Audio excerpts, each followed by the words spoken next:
Gabon eta ongi etorri eskapa saiora. Zer moduz joan zaizue astea, dagoeneko beroketa lanak egin dituzue eta prezaltzaudete korrika egiten hasteko. Gaur bertan hasi da 18. korrika. Izan ere, gaur bertan hasi da Martin Ugalde parkean Andoainen. Aurretik korrikak 11 egun izango ditu martxoaren 24ean Baionara heldu arte. Korrika heltzean forman egoteko ideia ona izan daiteke musika jarri eta kirol apur bat egitea. Eta plana gustatu bazaizue, bestelako proposamen bat ere badugu, zergaitik ez Vendetta taldearen musika entzun entrenamendua bitarte. Fuimos, somos y seremos. Gaur, atzo eta bihar da Nafarroko taldearen azken diskoaren izenburua. Taldekideentzat hauxe 3. lana da, eta esan digutenez euskararen presentzia nabarmenagoa da, beti ere eska doinuei huts egin gabe. Zure eskutik kilometroak egin, herriaren begietan ospatzerik ikusi. Gose ditenen izenean, Vatikanoa erortzen ikusi. Zure eskutik debekaturiko egin, tiroka dabiltzan aurrak jolasetan ikusi. Preso ditenen izenean, harresiak zutan ikusi.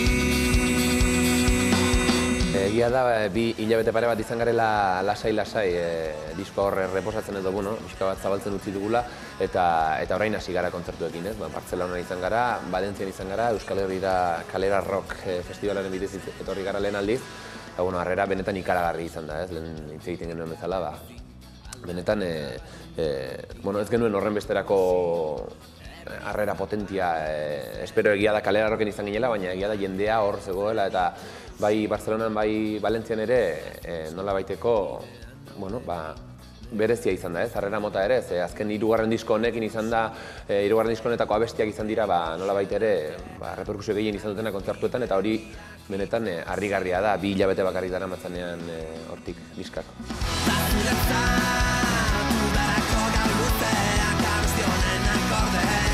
Disko osoak agian ez du olako folk rock ikutu handia, bai badago single bat bai kutsu hori duena, baina azkenean lehen diskotik eta bigarren diskotik beste inflexio puntu garrantzitsu bat markatu dugu, baina azkenean ohitura da, ez benetan, beraz beti zerbait berria egiten dugu, disko guztietan aldaketak daude, eta 3. honetan ere motibo goiarekin, ez? Irri hori lausotzen, zauririk zabaltzen. 3. diskonetan egin duguna ere da, pixka bat bihotzetik ateratzen zaiguna kaleratu, ez? Musikan bidez, egun batez ostitxarrez zaude, hurrengoan bestera batera, egun batez musika hau entzuten duzu, bestearen influentziak hartu ditzakezu, eta ez dakit, azken finean taldekideon eta konposatzen dugun honen bizitza ez da beti berdina, orduan normalean, ohikoena izango litzatekena da, disko guztiak ez berdinak izate, eta horrela da gurekin behintzat, eta harrera ona da, beraz, pozik gaude, buru etzaigu oraindik joan.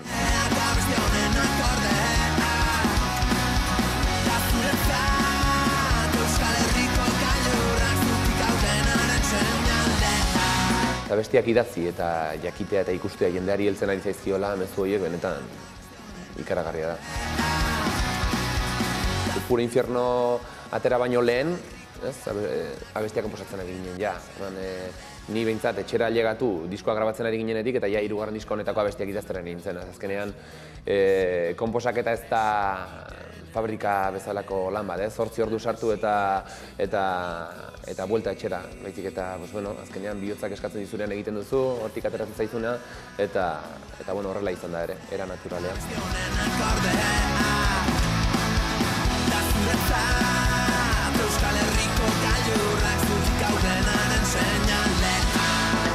Pixka bat diskoari osotasun bat edo batasun kutsu bat emateko interesgarria litzatekeela pixka bat oinarri horretatik lantzea bestiak, ez?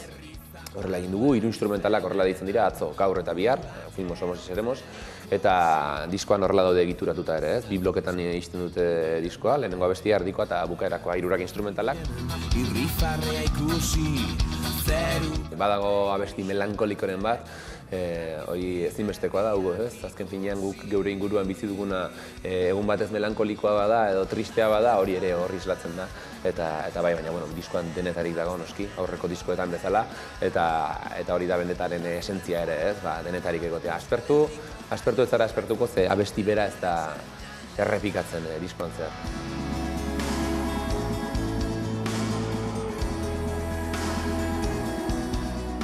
Puro Infierno grabatzeko, beste produkzio eta beste soinu zertxo bait gogorragoa aspektu batzuetan eta landuagoa bilatu nahi izan genuen, eta hortarako Iker Piedrafitaren estudiora joan ginen. Emaitza benetan positiboa zela baloratu genuen aurreko urtean.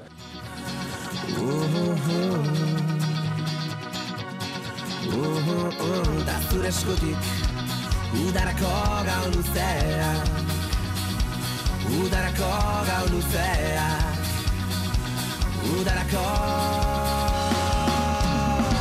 da zuretzat. Kolaborazioei dagokionez, lehenengo diskoan ez bezala, Puro Infiernon, bigarren eta hirugarren honetan, nahi zen genuena da, nolabait ere, bendeta 100% islatu disko batean, ez? Ez erresponsabilitate handirik eman beste kolaborazio bati, eta ez dira holako kolaborazio estelar modukoak, ez? Nolabait ere da bendeta, eta abestiak emakume hotz bat eskatzen duenean, emakume bat izango da, edo akordio bat eskatzen duenean, akordio izango da. Baina ez dugu behar bat hartzen, ez dugu nolabait ere, ez dakizea abeslari hartzen, honi protagonismo emateko, eta abesti horri, ez, nolabait ere ez. Jendeak aurkitzen duena bendeta da 100%, bai bigarren eta hirugarren diskoan. Eta bide hortatik jarraituko dugu hori da asmoa, noski. Udarako gau luzeak, udarako gau luzeak. Estatu osotik ibiliko gara. Euskal Herrian ere hainbat hiriburu ditugu egiteko. Donostin izanen gara, izango gara Iruñan ere, Gasteizen, Bilbon, datorren larun batean. Eta Euskal Herria ere noski geure etxea da, eta hor beti presente egongo gara. Denbora asko daramagun mezuak heltzen zaizkigula Latinoamerika osotik, eta gero eta gehiago, eta azken finean erabaki dugu aurten dela urtea salto hori emateko, eta bagoaz hori dirudi behintzat, eta gogotan ere beste mundu hori ezagutzeko. Niretzat oso momentu berezia da abesti bat idazten dutenean gitarrarekin, eta lagun bati deitu eta jo egiten diganean, ez? Eta berari gustatzen bazaio, edo bere erreakzioa delakoa, ez? Nolabait ere momentu hori oso berezia da. Gero, grabaketa momentua edo lokalean lantzeko momentua ere oso interesgarria da, beste erabatera eta kontzertuak ere. Mundu oso ezberdinak dira, nik ezin gustatzen direla horra zuzenki konparatu, baina denetatik atera daiteke gauza oso positiboa, ez? Norbanakoarentzat behintzat. Da zuretzat.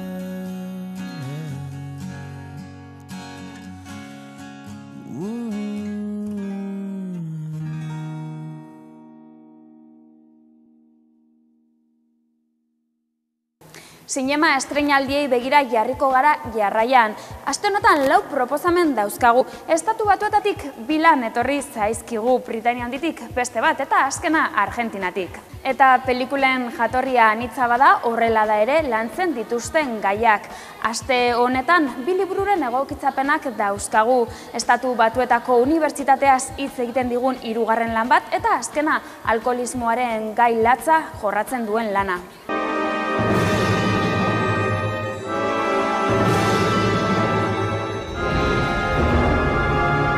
I was 18 when I got married, but it was not love.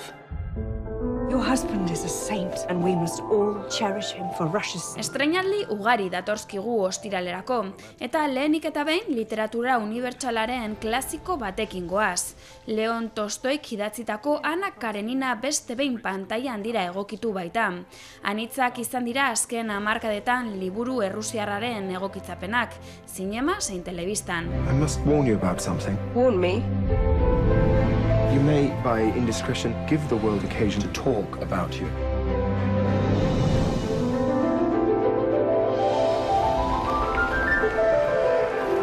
This must stop. If you have any thought for me, you will give me back my peace. There can be no peace for us. Only misery. I grow to Zer ekarriko digu beraz azken bertsio honek? Istorioak bere originaltasunagatik ez gaitu harrituko. Errusiako nobleziako emakumeak, Ana Kareninak, bere senarra eta semea utziko ditu armadako ofizial sume batekin amodio abentura bizitzeko. Garaiko moralaren inguruko hausnarketa hainbat izendapen jaso zituen azken Oscar sarietan, gehienak diseinu artistikoarekin erlazionatutakoak. Anna isn't a criminal, but she broke the rules. leave. Leave my life. She'll be ruined. Do you think I would let you have my son? You are depraved.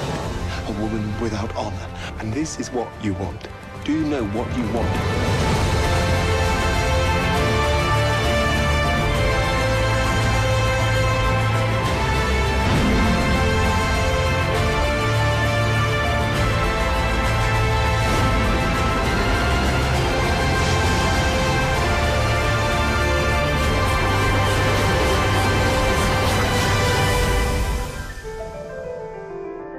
I love you. Why? Can't ask why about love. Out the stories they put into your What are you running away from? Who says I'm running away from anything? Maybe I'm running towards something. Bryan Singer bere garaian etorkizun distiratsuko zuzendaria izan behar zela ematen zuen. Haztapen liluragarriak izan baitzituen Usual Suspect bezalako filmekin. Denbora igaro da eta pelikula onargarriak egin baditu ere, egiten dituen pelikulak ez dira akaso horren distiratsuak. Plazaratzen duen azken pelikula Jack el Cazagigantesek, zine familiar eta fantastikoaren eremuak esploratzen ditu. Eta gizaki eta erraldoien arteko bizikidetza izango ditu hizpide. Azken hauek printzesa bat baituko dute, eta hala nekazari bat arduratuko da berrirore oreka berrezartzeaz. You sound surprised. Not at all. I pray that your daughter finds her way down. And if something else finds its way down first.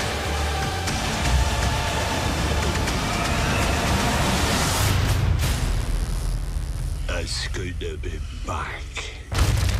Faye! Faye! Argumentua ezaguna zaizue zuzen zaudete. Izan ere, 3 dimentsiotan azaltzen den pelikula honek, Jack eta babarrun magikoak ipuin entzutetsuaren moldaketa kontatuko digu. Warn the other kingdoms. Ready? Do these giants have any weaknesses? Not many, no! Who are you? Jack! Jack the Giant Slayer. But your essay was interesting. A spell check might be nice on these essays. Love those extracurriculars. You're not in yet, but no, things are looking pretty good. So you don't want to go to college? Jesse Fisher. Professor Peter Hoberg. I know Ohio is not as glamorous as New York, but they're throwing me a retirement dinner thing. Oraindik ere estatu batuetako produkzioekin goaz, baina pelikula desente txikiagoarekin.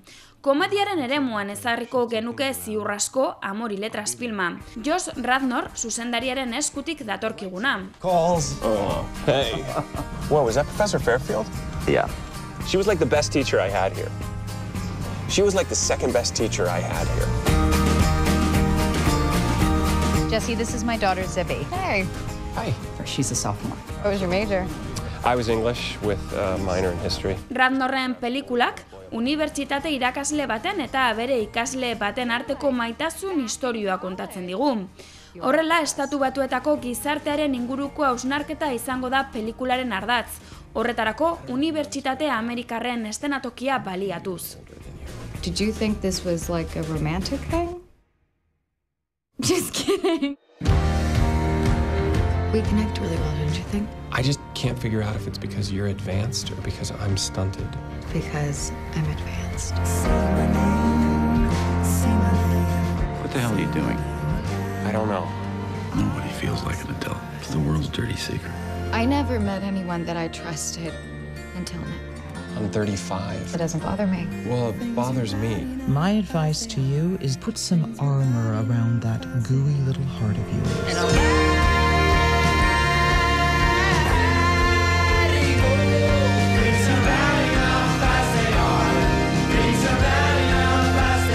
One of the things I loved about being here was the feeling that anything was possible. You get out of school and anything could happen. And then you do get out and life happens. So you're saying I should prepare myself for suckiness? No, a liberal arts education solves all your problems.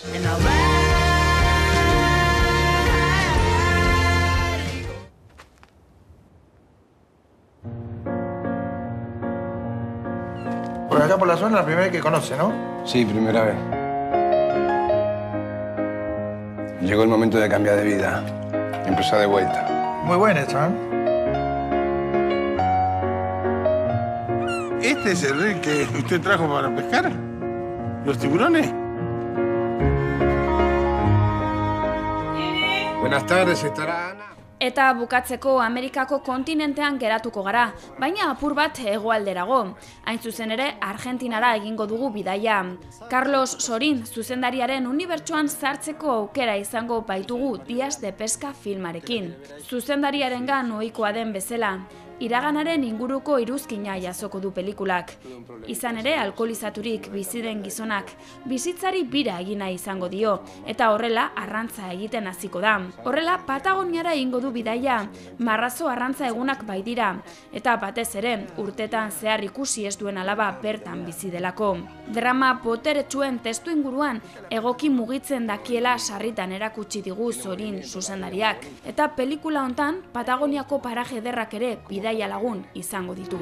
Viniste para joderme como le jodiste la vida a mi vieja. ¿Conmigo no?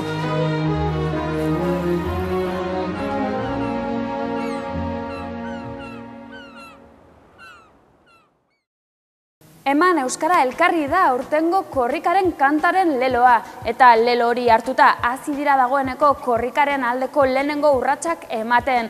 Tipitapa eramango dute lekukoa Andoaindik Baionara, eta askorentzat horixe korrika egitea izango da zuen asteburunetako plana, baina asteburuak bestelako proposamenak ere ekarriko dizkigu. Hauen artean Donostia saria irabazi berri duen Publikoari gorroto izeneko lana, Ander Lipuz da aktore nagusia eta bertan teatroari buruzko hausnarketa proposatzen da.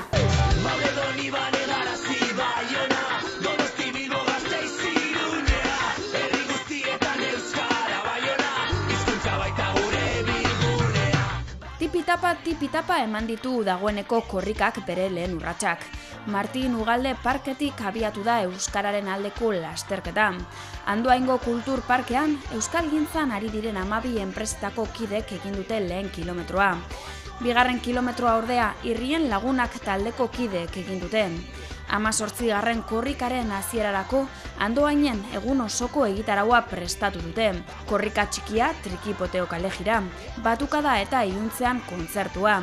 Andoainen lehen urratsak emanda, orain 10 egunetan Euskal Herri osoa zeharkatuko du korrikak Baionara heldu arte.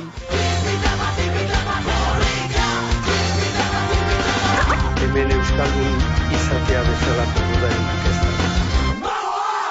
Soinua berriro ez jotzeko erabakia aspaldian hartu nuen, baina ezin zaio iraganari izkin egin da. Martxoaren 18an hasiko da deferia azoka. Guztira 17 estrainaldi ekarriko ditu Donostiako antzokietara martxoaren 21 bitarte. Aurtengo deferia antzerki azokan 31 emanaldi izango dira, eta 27 konpainia arituko dira Donostiako hainbat antzokitan. Gainera emanaldien erdia Euskal Herriko konpainienak izango dira. 14 antzerki obra, 11 dantza emanaldi, eta hainbat disiplina uztartzen dituzten beste 2 ikuskizun izango dira aurtengo deferian. Hoietariko 17 lehendabiziko aldiz estreinatuko dira Euskal Herrian. Gerrako konturen bat esan behar dizu. Oholtza gaineko lanak herritarrei ere gerturatu nahi izan dizkio deferia azokak. Horregaitik igandea bitarte, 5 eurotan eros daitezke emanaldi guztietarako sarrerak.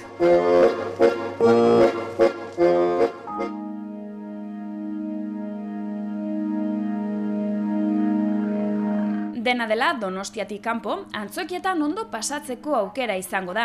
Asko dira egun hauetan Euskal Herriko antzokietan izango diren emankizunak. Bikotekideak utzi ostean, harreman egonkor bat izateko amorratzen dagoen abokatu gaztearen istorioa kontatuko digu gauerdian lanak. Ingurura begiratu eta Bob ikusiko du, negozio susmagarrietatik bizi den artista frustratu bat. Mozkortu eta ohean bukatuko dute, Zumaiako antzokiak hartuko du lana martxoaren 15ean.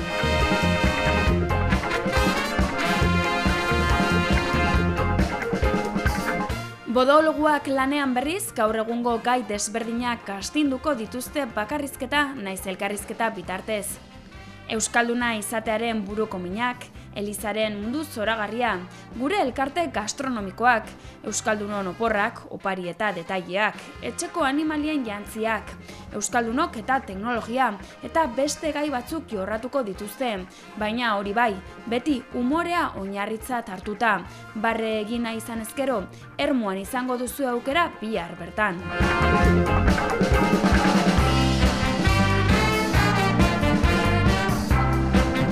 Zergaitik dantzatzen duten bosniarrek, galdera arraroa, baina hause da metro kuadroka sormen laborategiak proposatzen diguna. Donostiako Imanol Larzabal aretoan izango da emanaldia martxoaren 15ean eta 16ean. Antzeslanean 5 lagun agertzen dira gela baten, eta gertakizun krudeletan aurki daiteken edertasuna izango dute aztergai, Bosniako gerra edo munduko edozein gatazka hizpide hartuta.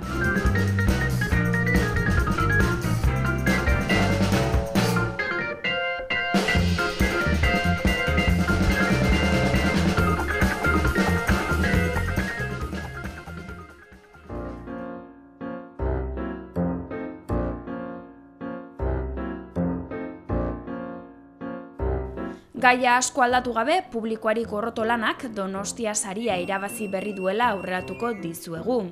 Publikoari gorroto, Xabier Mendigurenek idatzi zuen 1985ean, eta sortu berri den Huts Teatrok ekoiztu du.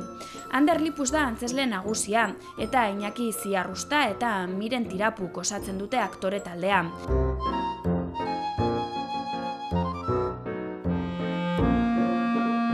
Teatroari buruzko hausnarketa jostagarri baten moduan hasten da obra hau, publikoarekiko keinuz eta humorez. Pizkanaka ordea, arimaren barrunbe ilunenak joango dira agertzen, krudelkeria, bortxa, botere harremanak, giza izatearen amildegi ertzera iristeraino. Lana ikusina izan ezkero bihar Arrigorriegan, 21ean Biarritzen eta 27ean Donostian izango duzue ikusgai.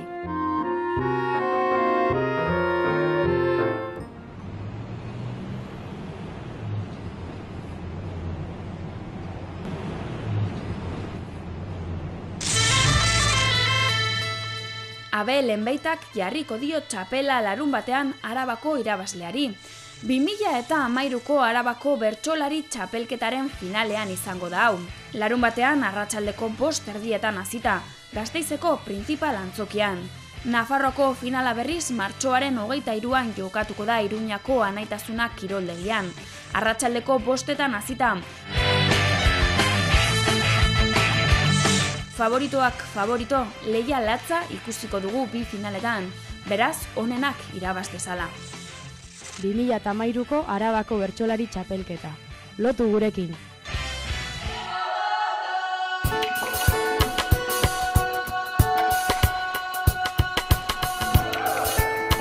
Aurreko astean aurreratu genuen bezalase, Fermin Muguruzak No More Tour izeneko birari ekingo dio laster. Ikus-entzunezko lanetan buru belarri murgilduta ibili eta gero, Fermin Muguruza estena musikalera bueltatuko da. Martxoaren 21ean eta 23an, atzerrian hasiko du bira, eta apirilean iritsiko da Euskal Herrira. Ondarroako kafe antzokian estreinatuko du No More Tour 2013 apirilaren 6an. Ondoren Durangon, Bilbon, Zarautzen, Gasteizen, Iruñan eta Tuteran ere arituko da. Gertatu zen, behin batean, ta berriz gertatuko da. Niretik,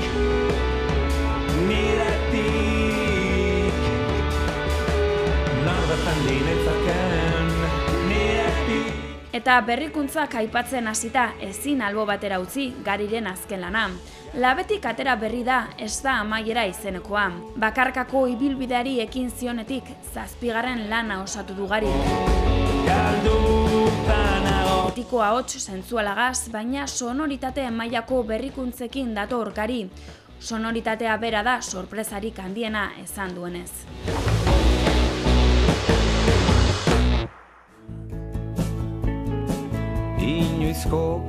Musika lasaiagaz bukatuko dugu gaurko saioa. 20 disko ditu kalean Ruper Ordorikak, 20. diskoaren izena Odeien azpian. Sortzaileen neka ezina dela inork ezin du zalantzan jarri. Ruper Ordorikak mundua inguratzen duen oihartzuna eraiki nahi du, eta asmo horrekin helduko da Elorriora. Kontzertuan bere musika naturalaren eta arinaren zati bat eskainiko du. Naturarekin erlazionatutako hurbileko poesiaz eta metaforaz josita. Eta beti ere folkaren, rockaren, bluesaren eta fusioaren ikutuak ondo zainduz. Oari esker elkarrekin gara.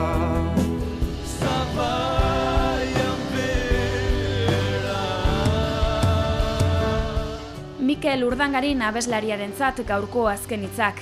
Bere zaleek bihar Plateruena kafe antzokian topatuko dute.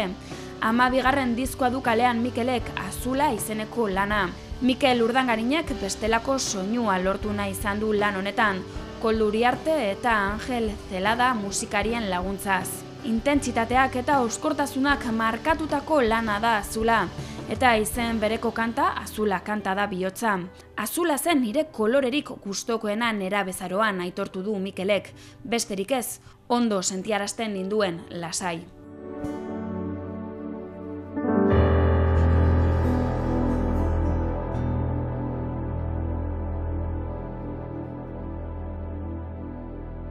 Hauze izan da guztia gaurkoz, datorren astean proposamen gehiago. Bitartean badakizue oso ondo pasa.